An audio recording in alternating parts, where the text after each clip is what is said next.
आज हम बात करने वाले हैं उत्तर प्रदेश के एजुकेशन सिस्टम की, जहां कुछ बहुत बड़ा हो रहा है।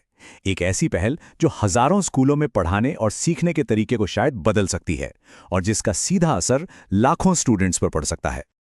तो सवाल ये उठता है कि आखिर उत्तर प्रदेश के इन हजारों स्कूलों के अंदर असल में चल क्या रहा है। देखिए, इस सवाल का जवाब जानना इस पूरे इलाके में बेसिक एजुकेशन का भविष्य समझने के लिए बहुत जरूरी है। और जवाब ये है कि वहां शिक्षा की क्वालिटी को जांचने के लिए एक बहुत बड़ा एक मैसिव स्कूल असेसमेंट कैंपेन शुरू किया गया है। तो चलिए थोड़ा और गहराई में उतरते हैं और समझते हैं कि ये पूरी पहल आखिर है क्या और इसे इतना अहम क्यों माना जा रहा है। तो इस कैंपेन का नाम है निपुण विद्यालय आकलन। अब इसका मतलब क्या है?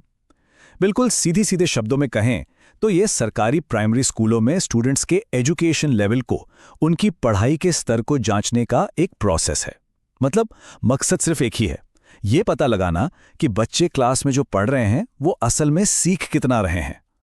ठीक है, तो ये तो समझ आ गया कि ये क्या है, पर अब सवाल उठता है कि ये सब हो कब रहा है और कहाँ हो रहा है इतने बड़े लेवल पे।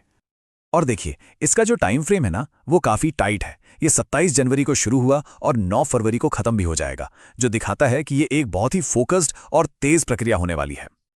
और ये जो पूरा का पूरा अभियान है ना, ये चल रहा है बागपत जिले के सरकारी स्कूलों में। यानी शुरुआत भले ही एक जिले से हो रही हो, लेकिन इसके जो नतीजे होंगे वो काफी दूर तक जा सकते हैं।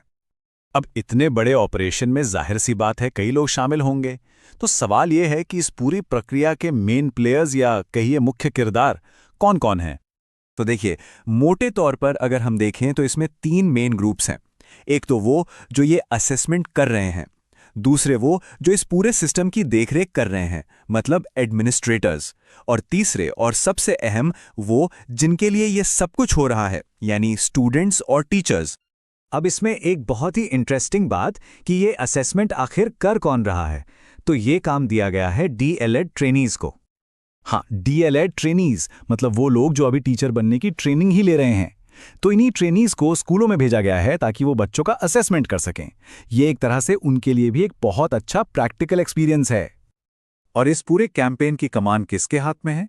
वो हैं जिले के सबसे बड़े शिक्षा अधिकारी, बेसिक शिक्षा अधिकारी, जिन्हें शॉर्ट में बीएसए भी कहते हैं।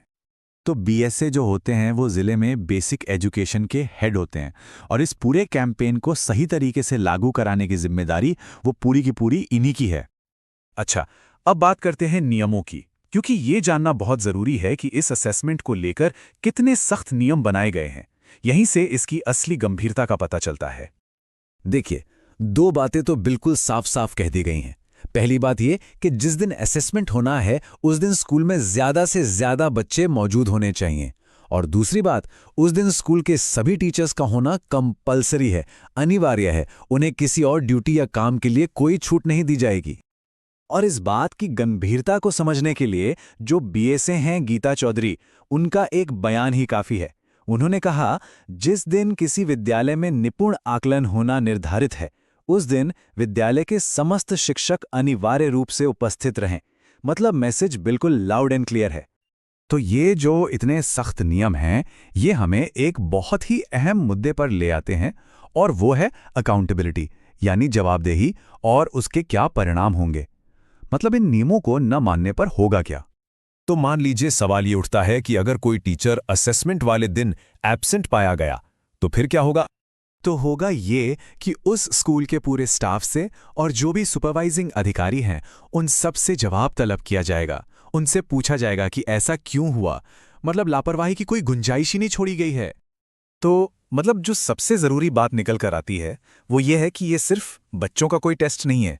ये असल में एडमिनिस्ट्रेशन और पूरे एजुकेशन सिस्टम में एक जवाबदेही लाने की बहुत बड़ी कोशिश है। एक तरह से पूरे सिस्टम पर नकेल कसने की तैयारी है।